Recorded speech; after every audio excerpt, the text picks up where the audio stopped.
सभी को good evening, good evening. और ध्यान दीजिएगा कि कल के एग्जाम के लिए एक महत्वपूर्ण हम लोग लेकर के आए हैं, जो कि फॉर्मूला या तो आपका आईपीएक नेम आ सकता है। हमने आईपीएक नेम का वीडियो डाल चुके हैं। आज हम आपको बता दे रहे फॉर्मूला कैसे लिखाएगा। अब बात को ध्यान में रखिए, किसी भी प्रकार का कोई दिक्कत नहीं, फॉर्मूला बिल्कुल आसान है। यदि आ जाए तो आप 3 मार्क्स आसानी से उठा सकते हैं। तो चलिए हम लोग अब ज्यादा लेट ना करते हुए हम लोग फॉर्मूला की ओर चलते हैं। ए नंबर में आपका लिखा हुआ है, सबसे पहले मेरी बात ध्यान में रखिए। ए नंबर में आपका लिखा हुआ पेंटा अमाइन क्लोराइडो कोबाल्ट 2।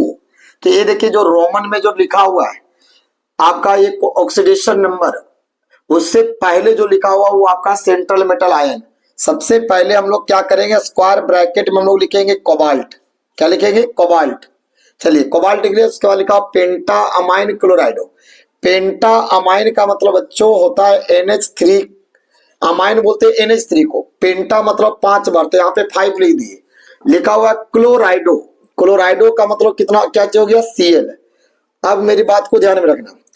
अब हम लोग यहाँ पे चार्ज, अभी कुछ हम लोग को पता नहीं कि यहाँ पे इसके ऊपर चार्ज क्या होगा, तो हमने x मान लिए, क्योंकि आपका फॉर्मूला तो लिखा हुआ नहीं है पहले से। हम लोग फॉर्मूला लिख रहे हैं तो यहाँ का चार्ज मुझे मालूम नहीं, इसका चार्ज को हमने x मान लिया। अब देखिए सबसे पहली बात है कोबाल्ट का। कोबाल्ट का ऑक्सीडेशन नंबर कितना होगा? तो यहाँ पे जो रोमन में लिखा हुआ कोबाल्ट का है, तो कोबाल्ट का हो गया आपका +2। ये जो रोमन में लिखा हुआ है यानी सेंट्रल मेटल आयन का ये वैल्यू है। NH3 का आपको पता होता है कि आपका ये न्यूट्रल है, तो इसका 0 × 5। आपको पता है यहाँ पे कि क्लोरीन का हो जाएगा -1। एक क्लोरीन का -1 होता है, एक ही क्लोरीन है।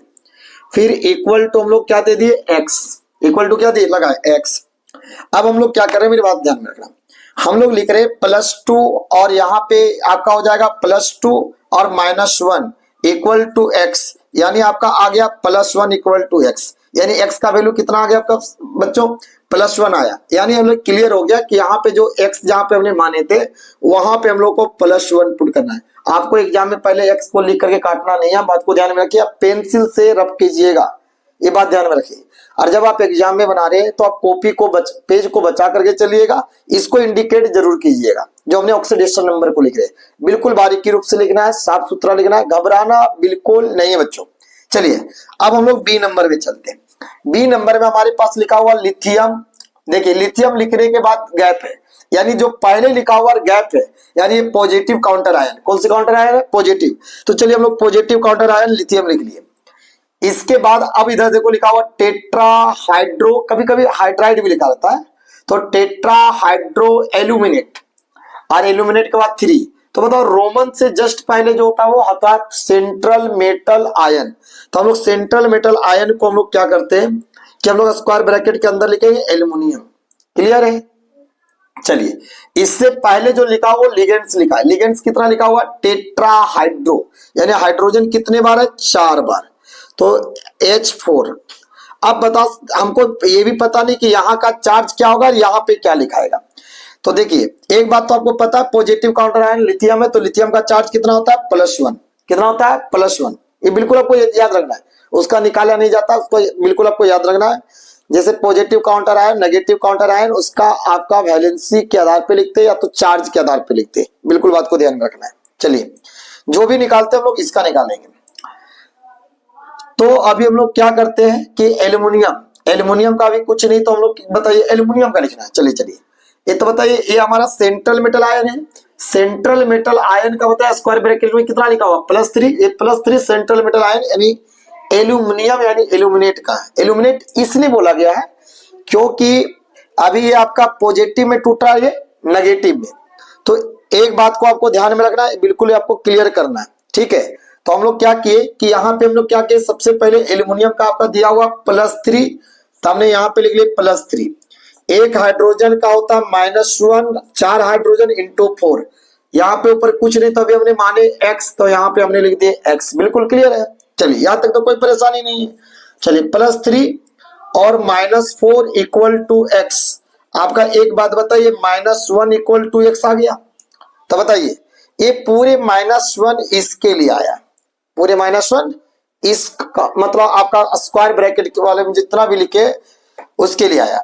अब हम लोग क्या कर रहे कि यहाँ पे लिथियम का कितना दिया है? +1। चलिए +1 लिख दिए। लिथियम का +1 होता है, दिया हुआ नहीं रहता है। इसके बाद एल्युमिनियम आपका और H4 लिखा हुआ है। अभी हमने कितना निकाला इसका बताइए, पूरे का कितना अभी हमने माने x, और x का वैल्यू कितना है 1 -1, तो हमने -1 लिखे। बताइए इसका वैल्यू को क्रॉस मल्टीप्लाई यहां कर दिए और इसका वैल्यू को क्रॉस मल्टीप्लाई यहां कर दिए। आपको पता है कि जब भी हम लोग केमिकल फॉर्मूला लिखते हैं तो आपके ये जो प्लस और माइनस है इससे यहाँ पे मतलब आपको क्रॉस मल्टीप्लाई के टाइम में मतलब नहीं है। हाँ, यदि इसका जो वैल्यू आता तब यहाँ पे जो लिखेंगे उसके टाइम में मतलब रखेंगे। तो चलिए, तो यहाँ पे आपका आ गया Li, यहाँ पे आ गया Al और H4। क्लियर हो गया, ये आपका फाइनल आंसर है। चलिए थर्ड नंबर की अगर बात करें तो थर्ड नंबर में सी नंबर में आपका लिखा हुआ आयरन 3 हेक्सासाइनोफेरेट, आयरन 3। चलिए सबसे पहले आयरन लिखा हुआ हमने लिख लिया, आयरन के लिए Fe3 जो लिखा हुआ यानी इसका आपका चार्ज दिया हुआ +3। चलिए इसके बाद हम लोग लिखेंगे स्क्वायर ब्रैकेट के अंदर। बताइए ये स्मॉल ब्रैकेट के जो पहले लिखा हुआ है यानी रोमन में के पहले जो लिखा हुआ है वो है आपका सेंट्रल मेटल आयन। फेरेट का आने का मतलब ये आपका आयरन हो गया। देखो फेरेट क्यों लिखा हुआ है, क्योंकि आपको पता है ये पहले जो लिखा हुआ पॉजिटिव पार्ट होता है, उसके बाद वाले पार्ट को नेगेटिव बोलते हैं। और जब आपका पूरे कॉम्प्लेक्स नेगेटिव में आ जाए तो उसके सेंट्रल मेटल आयन 8 से एंड होता है सफिक्स, ये आपको अपनी क्लास में भी बताया। चलिए नेमिंग लिखने के वक्त में भी, तो यहाँ पे लिखा हुआ हेक्सासाइनो यानी CN आपका कितना बार लिखा हुआ 6 टाइम्स हो गया। अब सबसे पहले हम लोग इसका चार्ज मालूम नहीं है, इसका चार्ज निकालना। चलिए तो इससे आपको कोई मतलब नहीं, जब इसका चार्ज निकालना है तो सिर्फ इसी को देखना है, इससे आपको कोई मतलब अभी नहीं, चार्ज निकालने के वक्त में कोई मतलब नहीं। चलिए आयरन का पहले हम लोग देखिए, इस आयरन का नहीं लिखना, इस आयरन का जो स्क्वायर ब्रैकेट के अंदर लिखा हुआ कॉम्प्लेक्स में। तो बताइए आयरन का चार्ज कितना दिया हुआ जो स्मॉल ब्रैकेट में लिखा हुआ सेंट्रल मेटल आयन का है, तो यहाँ पे +2, फिर यहाँ पे प्लस एक CN का होता है -1 × 6 = x। यहाँ पे आपका +2 -6 = x, यहाँ पे आपका -4 = x। क्लियर। अब देखिए एक बात बताइए, आयरन का +3 दिया हुआ है ये वाले आयरन का। चलिए ये पूरे आयरन CN का होल 6 क्या पूरे जो हम लोग x का वैल्यू चार्ज लाए वो कितना चार्ज लाए, यहाँ पे जो हमने अभी x माने थे, चलिए यहाँ पे इसका चार्ज कितना आया है -4, यहाँ पे -4। आपको क्या बोले कि क्रॉस मल्टीप्लाई करने के बाद कोई प्लस और माइनस से मतलब नहीं, टूटने के वक्त हम लोग ध्यान रखते क्रॉस मल्टीप्लाई कर दिए और यहाँ पे क्रॉस ये क्रॉस मल्टीप्लाई हो गया। यदि हम लोग लिखेंगे तो ये क्या लिखा जाएगा Fe, ये वाला 4 यहाँ पे चला जाएगा और यहाँ पे लिखाएगा FeCN का होल 6 और यहाँ पे आपका 3 लिखा जाएगा, इसका क्रॉस 3। ये आपका फाइनल आंसर हुआ है। तो इस प्रकार